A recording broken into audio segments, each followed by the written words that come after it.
ඩර්ම plan එකක් කරාට පස්සේ ස්කින් එකට මොකද වෙන්නේ?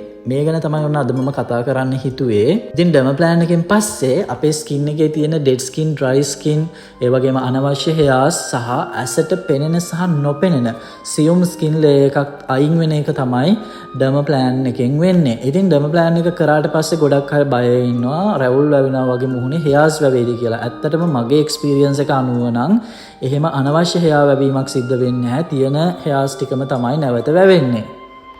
ඩර්ම ප්ලෑන් එකෙන් පස්සේ අපේ මූණට අපි ඇප්ලයි කරන ක්‍රීම්, සීරම් වගේ දේවල් හොඳට ස්කින් එකට ඇබ්සෝබ් වෙනවා.